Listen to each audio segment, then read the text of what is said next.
എല്ലാ വിദ്യാർത്ഥികൾക്കും പുതിയൊരു വീഡിയോയിലേക്ക് സ്വാഗതം. ഈ വർഷത്തെ MCS FNCK BSc നഴ്സിംഗ് കോഴ്സുകളിലേക്കുള്ള 6th അലോട്ട്മെന്റ് പ്രസിദ്ധീകരിച്ചു. അലോട്ട്മെന്റ് ലഭിച്ച വിദ്യാർത്ഥികൾ ആദ്യമായിട്ടാണ് ഈ ഒരു അലോട്ട്മെന്റ് ലഭിച്ചതെങ്കിൽ 25,000 രൂപ ടോക്കൺ ഫീ പേയ്മെന്റ് ചെയ്യുകയും ഒക്ടോബർ 1-ാം തീയതി വൈകുന്നേരം 3 മണിക്ക് മുമ്പായിട്ട് അലോട്ട്മെന്റ് ലഭിച്ച കോളേജിൽ വിദ്യാർത്ഥികൾ പോയിട്ട് അഡ്മിഷൻ നേടേണ്ടതും ആണ്. MCSFNCK.com വെബ്സൈറ്റ് ഓപ്പൺ ചെയ്ത് കഴിഞ്ഞാൽ 6th അലോട്ട്മെന്റ് ലിസ്റ്റ് ഫുൾ എന്ന് പറഞ്ഞുകൊണ്ട് കാണാം. അതിൽ ക്ലിക്ക് ചെയ്ത ശേഷം വിദ്യാർത്ഥികൾക്ക് നിങ്ങളുടെ അലോട്ട്മെന്റ് പരിശോധിക്കാവുന്നതാണ്. ഇതിൽ നിങ്ങളുടെ ആപ്ലിക്കേഷൻ നമ്പർ ഇവിടെ ടൈപ്പ് ചെയ്ത് സെർച്ച് ചെയ്ത് കഴിഞ്ഞാൽ നിങ്ങൾക്ക് നിങ്ങളുടെ ആ ഒരു അലോട്ട്മെന്റ് റിസൾട്ട് അറിയാവുന്നതാണ്. ഇവിടെ സ്റ്റാറ്റസ് കാണാൻ സാധിക്കും, ജോയിൻഡ് എന്ന് പറഞ്ഞുകൊണ്ട് കാണാം. അതുപോലെ തന്നെ ഇവിടെ change of joined category change ചെയ്തതായിട്ട് കാണാം. അതുപോലെ തന്നെ ന്യൂ അലോട്ട്മെന്റ് ആർക്കെങ്കിലും കിട്ടിയിട്ടുണ്ടെങ്കിൽ ന്യൂ അലോട്ട്മെന്റ് എന്ന് പറഞ്ഞുകൊണ്ട് കാണാൻ സാധിക്കും.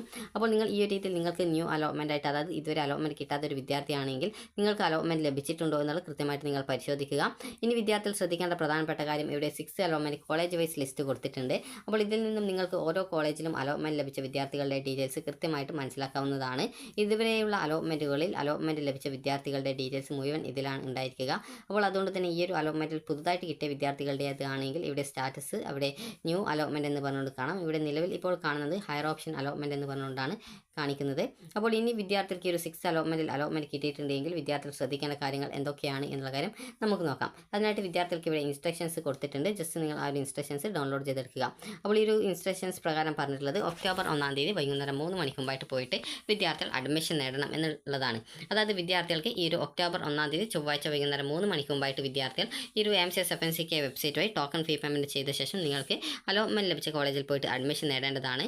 നിശ്ചിത സമയത്തിനുള്ളിൽ നിങ്ങൾ അഡ്മിഷൻ നേടിയിട്ടില്ലെങ്കിൽ ലഭിച്ച അലോട്ട്മെന്റ് നഷ്ടപ്പെടുന്നതായിരിക്കും. അപ്പോൾ ഇനി എങ്ങനെയാണ് വിദ്യാർത്ഥികൾ ഈ ഒരു അലോട്ട്മെന്റ് സ്ഥിരീകരിക്കേണ്ടത് എന്നുള്ള കാര്യം നോക്കാം. അപ്പോൾ നിങ്ങളുടെ ആ ഒരു അപ്ലിക്കൻറ്റിൻ്റെ, അതായത് ഈ ഒരു അഡ്മിഷൻ സ്റ്റാറ്റസ് നിങ്ങൾക്ക് ആ ഒരു നോക്കുന്ന സമയത്ത് നിങ്ങൾക്ക് ന്യൂ അലോട്ട്മെൻറ്റ് എന്നാണ്, അത് ആദ്യമായിട്ടാണ് അലോട്ട്മെൻറ്റ് ലഭിച്ചതെങ്കിൽ വിദ്യാർത്ഥികൾ നിങ്ങളുടെ യൂസർ ഐഡിയും പാസ്വേഡും നൽകി MCSFNCK വെബ്സൈറ്റിൽ ലോഗിൻ ചെയ്യുക. ലോഗിൻ ചെയ്ത ശേഷം വിദ്യാർത്ഥികൾക്ക് ഫീ പേയ്മെൻറ്റ് ചെയ്യാനുള്ള ഓപ്ഷൻ ഉണ്ടാവും. അപ്പോൾ ഓൺലൈൻ പേയ്മെൻറ്റ് ഗേറ്റ് വേ ഉപയോഗപ്പെടുത്തിക്കൊണ്ടോ അല്ലെങ്കിൽ നിങ്ങൾക്ക് വെബ്സൈറ്റിൽ നിന്ന് ഡൗൺലോഡ് ചെയ്തെടുക്കുന്ന സൗത്ത് ഇന്ത്യൻ ബാങ്കിൻ്റെ ചലാൻ ഉപയോഗിച്ചുകൊണ്ടോ നിങ്ങൾക്ക് 1-ാം വർഷത്തെ ഫീസിൻ്റെ ഭാഗമായിട്ടുള്ള ടോക്കൺ ഫീ ഇനത്തിൽ അടക്കുന്ന 25,000 രൂപ അടക്കുകയും അതിനുശേഷം അതിൻ്റെ വിശദാംശങ്ങൾ, അതായത് ചലാൻ്റെ ഡീറ്റെയിൽസ് ഓൺലൈനായിട്ട് വെബ്സൈറ്റ് വഴി നൽകുകയും ചെയ്യേണ്ടതാണ്. അതിനുശേഷം വിദ്യാർത്ഥികൾ ചെയ്യേണ്ട പ്രധാനപ്പെട്ട കാര്യം, നിങ്ങൾക്ക് യെസ് അല്ലെങ്കിൽ നോ എന്നിങ്ങനെ ഓപ്ഷൻ കാണാം. യെസ്സിൽ ക്ലിക്ക് ചെയ്ത് കഴിഞ്ഞാൽ നിങ്ങൾക്ക് ലഭിച്ച ഓപ്ഷൻ്റെ മുകളിലുള്ള ഹയർ ഓപ്ഷൻസ് ഏതെങ്കിലും ഓപ്ഷൻ റിമൂവ് ചെയ്ത് കൊടുക്കണമെന്നുണ്ടെങ്കിൽ അങ്ങനെ റിമൂവ് ചെയ്ത് കൊടുക്കാം. ഹയർ ഓപ്ഷൻ മുഴുവനായിട്ട് റിമൂവ് ചെയ്യണമെങ്കിൽ അങ്ങനെ മുഴുവനായിട്ട് റിമൂവ് ചെയ്ത് കൊടുക്കാം. ഈ ഒരു രീതിയിൽ നിങ്ങൾക്ക് എഡിറ്റ് ചെയ്യാനുള്ള സൗകര്യമാണ് യെസ്സിൽ ക്ലിക്ക് ചെയ്താൽ ഉണ്ടാവുക. നോ എന്നതിലാണ് ക്ലിക്ക് ചെയ്യുന്നതെങ്കിൽ നിങ്ങൾക്ക് ഇപ്പോൾ ലഭിച്ച ഓപ്ഷൻ്റെ മുകളിലുള്ള, അതായത് ഇപ്പോൾ 5-ാമത്തെ ഓപ്ഷനാണ് കിട്ടിയതെങ്കിൽ അതിൻ്റെ മുകളിലുള്ള 1 മുതൽ 4 വരെയുള്ള ഓപ്ഷനുകളെ അടുത്ത അലോട്ട്മെൻറ്റിൽ, അതായത് 7th അലോട്ട്മെൻറ്റിൽ പരിഗണിക്കുന്നതായിരിക്കും. അപ്പോൾ ഈ ഒരു രീതിയിൽ യെസ്സോ അല്ലെങ്കിൽ നോയോ ക്ലിക്ക് ചെയ്ത ശേഷം വിദ്യാർത്ഥികൾക്ക് ഫൈനൽ കൺഫർമേഷൻ ഉണ്ട്. അപ്പോൾ നിങ്ങൾക്ക് കൺഫർമേഷൻ എന്നുള്ള ബട്ടൺ ക്ലിക്ക് ചെയ്തുകൊണ്ട് നിങ്ങൾക്ക് നിങ്ങളുടെ ആ ഒരു അലോട്ട്മെൻറ്റ് കൺഫേം ചെയ്യാവുന്നതാണ്. ഈ ഒരു മുകളിൽ പറഞ്ഞ പ്രകാരമുള്ള രീതിയിൽ വിദ്യാർത്ഥികൾ ഈ ഒരു അലോട്ട്മെൻറ്റ് ഓൺലൈനായിട്ട് സ്ഥിരീകരിച്ച് കഴിഞ്ഞാൽ ഈ ഒരു വിവരങ്ങളൊക്കെ ഉൾക്കൊള്ളുന്ന ഒരു ഇമെയിൽ സന്ദേശം, അതായത് ഇമെയിൽ നിങ്ങളുടെ ഈ ഒരു ഇമെയിൽ ID വരുന്നതായിരിക്കും. അപ്പോൾ വിദ്യാർത്ഥികൾ അതിനുശേഷം അലോട്ട്മെൻറ്റ് ലഭിച്ച കോളേജിൽ ഒക്ടോബർ 1-ാം തീയതി ഉച്ചയ്ക്ക് 3 മണിക്ക് മുമ്പായിട്ട് വിദ്യാർത്ഥികൾ പോയിട്ട് അഡ്മിഷൻ നേടുക. ഇനി വിദ്യാർത്ഥികളുടെ ഈ ഒരു സ്റ്റാറ്റസ്, അതായത് അഡ്മിഷൻ സ്റ്റാറ്റസ് ജോയിൻറ്റ് അല്ലെങ്കിൽ ചേഞ്ച് ഓഫ് ജോയിൻറ്റ് കാറ്റഗറി അല്ലെങ്കിൽ joined eligible for higher option, change of joined category eligible for higher option എന്നിങ്ങനെയൊക്കെയാണ് കാണുന്നതെങ്കിൽ പ്രത്യേകിച്ച് നിങ്ങൾ ഒന്നും ചെയ്യേണ്ടതില്ല. ഇനി വിദ്യാർത്ഥികൾക്ക് ഈ ഒരു ഹയർ ഓപ്ഷനിലേക്ക് അലോട്ട്മെൻറ്റ് കിട്ടി, അതായത് ഈ ഒരു അലോട്ട്മെൻറ്റ് വന്ന സമയത്ത് നിങ്ങൾക്ക് മുൻപ് കിട്ടിയ ആ ഒരു ഓപ്ഷൻ്റെ മുകളിലുള്ള മറ്റേതെങ്കിലും ഓപ്ഷനിലേക്ക്, അതായത് നിങ്ങളുടെ admission status higher option allotment എന്ന് പറഞ്ഞുകൊണ്ടാണ് കാണിക്കുന്നതെങ്കിൽ വിദ്യാർത്ഥികൾ മുൻ അലോട്ട്മെൻറ്റിൽ, അതായത് 25,000 രൂപ ഓൺലൈനായിട്ട് അടച്ചതിനാൽ വീണ്ടും ഈ ഒരു ഫീ പേയ്മെൻറ്റ് അടക്കേണ്ടതില്ല. എന്നാൽ മുകളിൽ പറഞ്ഞ തീയതിക്കുള്ളിൽ അലോട്ട്മെൻറ്റ് സ്ഥിരീകരിക്കേണ്ടതാണ്. അതിനായിട്ട് വിദ്യാർത്ഥികൾ ചെയ്യേണ്ടത് നിങ്ങളുടെ യൂസർ ഐഡിയും പാസ്വേഡും നൽകി MCSFNCK വെബ്സൈറ്റ് ലോഗിൻ ചെയ്യുക. അതിനുശേഷം നിങ്ങൾക്ക് യെസ് അതുപോലെ നോ എന്നിങ്ങനെ 2 ഓപ്ഷൻ കാണാം. യെസ്സിൽ ക്ലിക്ക് ചെയ്ത് നിങ്ങളുടെ ഹയർ ഓപ്ഷൻ, അത് നിലവിൽ കിട്ടിയ ഓപ്ഷൻ്റെ മുകളിലുള്ള മറ്റു ഓപ്ഷൻസ് നിങ്ങൾക്ക് എഡിറ്റ് ചെയ്ത് കൊടുക്കാം, അത് മോഡിഫിക്കേഷൻ ചെയ്യാം. നോയിലാണ് ക്ലിക്ക് ചെയ്യുന്നതെങ്കിൽ നിങ്ങളുടെ ഹയർ ഓപ്ഷൻ മുഴുവൻ നിങ്ങൾക്ക് അടുത്ത അലോട്ട്മെൻറ്റിലേക്ക് നിങ്ങളെ പരിഗണിക്കപ്പെടുകയും ചെയ്യുന്നതായിരിക്കും. പുതിയൊരു കോളേജിലേക്ക് നിങ്ങൾക്ക് അലോട്ട്മെൻറ്റ് കിട്ടുന്ന പക്ഷം ആ ഒരു പുതിയ കോളേജിലേക്ക് നിങ്ങൾ പിന്നീട് മാറേണ്ടതായിട്ടും വരുന്നതാണ്. അതിനുശേഷം വിദ്യാർത്ഥികൾക്ക് കൺഫേം ബട്ടൺ ക്ലിക്ക് ചെയ്യാം. കൺഫേം ബട്ടൺ ക്ലിക്ക് ചെയ്ത് കഴിഞ്ഞാൽ നിശ്ചിത സമയത്തിനകം നിങ്ങളുടെ ഇമെയിൽ ID നിങ്ങൾ ഈ ഒരു ആപ്ലിക്കേഷൻ, അതായത് ഈ ഒരു അടുത്ത അലോട്ട്മെൻറ്റിലേക്ക് കൺഫേം ചെയ്തിട്ടുണ്ട് എന്ന് പറഞ്ഞുകൊണ്ട് നിങ്ങൾക്കൊരു ഇമെയിൽ ID, അതായത് ഇമെയിലിലേക്ക് വരുന്നതായിരിക്കും. അതുപോലെ തന്നെ വിദ്യാർത്ഥികൾ ശ്രദ്ധിക്കേണ്ടത്, ഈ ഒരു ഒക്ടോബർ 1-ാം തീയതി ഉച്ചയ്ക്ക് 3 മണിക്ക് മുമ്പായിട്ട് നിങ്ങൾ പ്രവേശനം ലഭിച്ച ആ ഒരു കോളേജിൽ നേരിട്ട് എത്തി വിദ്യാർത്ഥികൾ ഒറിജിനൽ സർട്ടിഫിക്കറ്റുകളും അതുപോലെ തന്നെ ബാലൻസ് ഫീസ് അടയ്ക്കേണ്ടതാണ്.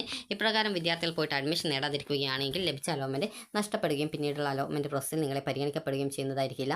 വിദ്യാർത്ഥികൾക്ക് ഫീസ് എന്ന് പറയുന്നത് നിങ്ങൾ അഡ്മിഷൻ സമയത്ത് 81,325 രൂപയാണ് വിദ്യാർത്ഥികൾ അഡ്മിഷൻ സമയത്ത് അടയ്ക്കേണ്ടത്. ഇതിനോടൊപ്പം ഹോസ്റ്റൽ ഫീസ്, ബുക്ക്, അതുപോലെ യൂണിഫോം, ഇതുപോലെ എക്സ്ട്രാ ഫീസുകൾ വേറെയും ഉണ്ടാകും. അത് നിങ്ങൾ കൃത്യമായിട്ട് കോളേജിൽ ചോദിച്ച് മനസ്സിലാക്കേണ്ടതാണ്. ഇനി വിദ്യാർത്ഥികൾക്ക് അഡ്മിഷൻ സമയത്ത് ഹാജരാക്കേണ്ടത് SSLC അല്ലെങ്കിൽ ഇക്വലൻസ് സർട്ടിഫിക്കറ്റ്, അത് നിങ്ങളുടെ ഡേറ്റ് ഓഫ് ബർത്ത് തെളിയിക്കാനാണ്. അടുത്തത് SSLC അല്ലെങ്കിൽ 10ാം ക്ലാസ്സിലെ സർട്ടിഫിക്കറ്റ്. അടുത്തത് +2 മാർക്ക് ലിസ്റ്റ്, അതായത് +2 സർട്ടിഫിക്കറ്റ് ആണ്. അടുത്തത് TC, അതുപോലെ തന്നെ മെഡിക്കൽ ഫിറ്റ്നസ് സർട്ടിഫിക്കറ്റ്, അത് MBBS അല്ലെങ്കിൽ ഹയർ ക്വാളിഫിക്കേഷൻ ഉള്ള ഡോക്ടറുടെ കയ്യിൽ നിന്നോ ഈ ഒരു മെഡിക്കൽ ഫിറ്റ്നസ് സർട്ടിഫിക്കറ്റ് വിദ്യാർത്ഥികൾ വാങ്ങിക്കുക.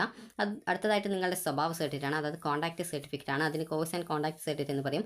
ഇതിന് 6 മാസ കാലാവധിയാണുള്ളത്. 6 മാസ കാലാവധി കഴിഞ്ഞതാണെങ്കിൽ തൊട്ടടുത്തുള്ള ഹൈസ്കൂളിൽ പോയി കഴിഞ്ഞാൽ നിങ്ങൾക്ക് ഒരു സ്വഭാവ സർട്ടിഫിക്കറ്റ് കിട്ടുന്നതായിരിക്കും. ഇനി അടുത്തതായിട്ട് നിങ്ങൾക്ക് SC ST അതുപോലുള്ള വിഭാഗത്തിലൊക്കെയുള്ള വിദ്യാർത്ഥികളൊക്കെ ആണെങ്കിൽ കമ്മ്യൂണിറ്റി സർട്ടിഫിക്കറ്റ്, അതുപോലെ മറ്റു വിഭാഗത്തിലുള്ളവർക്ക് non criminal certificate, Christian religious nuns കാറ്റഗറിയിലുള്ളവർ ആണെങ്കിൽ ഈ ഒരു മേജർ സുപ്പീരിയറുടെ ഒരു ലെറ്റർ, അത് ആവശ്യമുള്ളവർക്ക് മാത്രമേ ആവശ്യമുള്ളൂ. അതുപോലെ തന്നെ 12th മൈഗ്രേഷൻ സർട്ടിഫിക്കറ്റ്, അതായത് ഈ ഒരു +2 കഴിഞ്ഞ ശേഷം നിങ്ങൾക്കൊരു മൈഗ്രേഷൻ സർട്ടിഫിക്കറ്റ് തന്നിട്ടുണ്ടാകും. അടുത്തത് നാറ്റിവിറ്റി സർട്ടിഫിക്കറ്റ്, അതായത് SSLC സർട്ടിഫിക്കറ്റിൽ നിങ്ങൾ ജനിച്ച സ്ഥലം കേരളത്തിലുള്ളത് ആണ് രേഖപ്പെടുത്തിയുള്ളതെങ്കിൽ ഈ ഒരു നാറ്റിവിറ്റി സർട്ടിഫിക്കറ്റ് ആവശ്യമില്ല. അടുത്തത് നിങ്ങൾ ഈ ഒരു കേരളത്തിലെ higher secondary, vocational higher secondary, അതുപോലെ തന്നെ CBSE, ICSE, ISC ഇതുപോലുള്ള വിഭാഗങ്ങളിൽ പഠിക്കാത്ത വിദ്യാർത്ഥികൾ ആണെങ്കിൽ മാത്രമാണ് എലിജിബിലിറ്റി അല്ലെങ്കിൽ ഇക്വലൻസി സർട്ടിഫിക്കറ്റ് ഹാജരാക്കേണ്ടത്. അടുത്തത് SC BC OBC SC ST വിഭാഗത്തിലുള്ള വിദ്യാർത്ഥികൾ നിങ്ങളുടെ ഈ ഒരു കാസ്റ്റ് തെളിയിക്കാൻ ആവശ്യമായിട്ടുള്ള സർട്ടിഫിക്കറ്റ്, SC BC OBC വിഭാഗത്തിലുള്ളവർ നോൺ ക്രിമിനൽ സർട്ടിഫിക്കറ്റും അതുപോലെ SC ST വിഭാഗക്കാർ കമ്മ്യൂണിറ്റി സർട്ടിഫിക്കറ്റുമാണ് ഹാജരാക്കേണ്ടത്.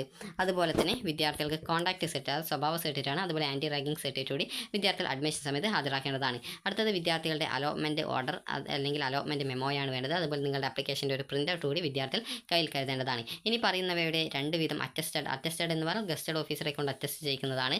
അതിൻ്റെ ഏകദേശം attested photo copies of all above original documents, അതായത് ഇനി പറയുന്ന ഡോക്യുമെൻറ്റ്സിൻ്റെ ഒക്കെ ഒറിജിനൽ അറ്റസ്റ്റഡ് ചെയ്തിട്ടുള്ള, അതായത് 2 കോപ്പി ഫോട്ടോസ്റ്റാറ്റ് എടുത്ത ശേഷം അറ്റസ്റ്റ് ചെയ്തത് കൊണ്ടുപോകേണ്ടതാണ്. അപ്പോൾ വിദ്യാർത്ഥികൾ ശ്രദ്ധിക്കാൻ, നിങ്ങൾക്ക് അഡ്മിഷൻ സമയത്തിന് ശേഷം പിന്നീട് ആവശ്യമുള്ള SSLC +2 സർട്ടിഫിക്കറ്റിൻ്റെ ഒക്കെ ഒരു എക്സ്ട്രാ ഒരു 5 വീതം കോപ്പിയെങ്കിൽ നിങ്ങളുടെ കയ്യിൽ ഭാവി ആവശ്യങ്ങൾക്കായിട്ട് സൂക്ഷിച്ച് വയ്ക്കുക.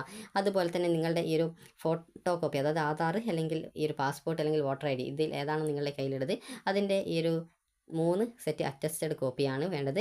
അടുത്തതായിട്ട് വേണ്ടത് നിങ്ങളുടെ ആധാർ, അതുപോലെ തന്നെ പാസ്പോർട്ട്, വോട്ടർ ID, അതായത് ഇവയുടേതാണ് ഈ ഒരു 3 set self attested copy. Self attest എന്ന് പറഞ്ഞാൽ അതിൻ്റെ ഫോട്ടോസ്റ്റാറ്റ് എടുത്ത ശേഷം നിങ്ങൾക്ക് അതിൽ നിങ്ങൾ സെൽഫ് അറ്റസ്റ്റഡ് ബൈ എന്ന് പറഞ്ഞാൽ നിങ്ങളുടെ പേരും സിഗ്നേച്ചറും ഒരു സൈഡിലായിട്ട് ഇടുന്നതിനാണ് സെൽഫ് അറ്റസ്റ്റഡ് എന്ന് പറയുന്നത്. ഈ ഒരു അറ്റസ്റ്റഡ് എന്ന് പറഞ്ഞാൽ ഈ ഒരു ഗസ്റ്റഡ് ഓഫീസർ അറ്റസ്റ്റ് ചെയ്യുന്നതാണ്. സെൽഫ് അറ്റസ്റ്റ് എന്ന് പറഞ്ഞാൽ നിങ്ങൾ ചെയ്യുന്നതാണ്. അടുത്ത നിങ്ങൾ ഓൺലൈൻ ആപ്ലിക്കേഷൻ ഫോമിൻ്റെ പ്രിൻ്റ് ഔട്ട്, അതുപോലെ 8 നിങ്ങളുടെ ഈ ഒരു passport size photograph, white background ആയിരിക്കണം. അടുത്തത് അതായത് ഈ 81,325 രൂപയാണ്. കോളേജിൽ നിങ്ങൾക്ക് DD ആയിട്ട് ഓൺലൈൻ പേയ്മെൻ്റ് ആയിട്ടോ ചെയ്യാം. അത് നിങ്ങൾ കൃത്യമായിട്ട് കോളേജിൽ വിളിച്ച് ചോദിച്ച് മനസ്സിലാക്കേണ്ടതാണ്. അപ്പോൾ വിദ്യാർത്ഥികൾക്ക് ഈ ഒരു വീഡിയോ ഉപകാരപ്രദമായിട്ടുണ്ടെന്ന് കരുതുന്നു. അപ്പോൾ അലോട്ട്മെൻറ്റ് ലഭിച്ച വിദ്യാർത്ഥികൾ അലോട്ട്മെൻറ്റ് ലഭിച്ച കോളേജിൽ പോയിട്ട് അഡ്മിഷൻ നേടേണ്ടതാണ്.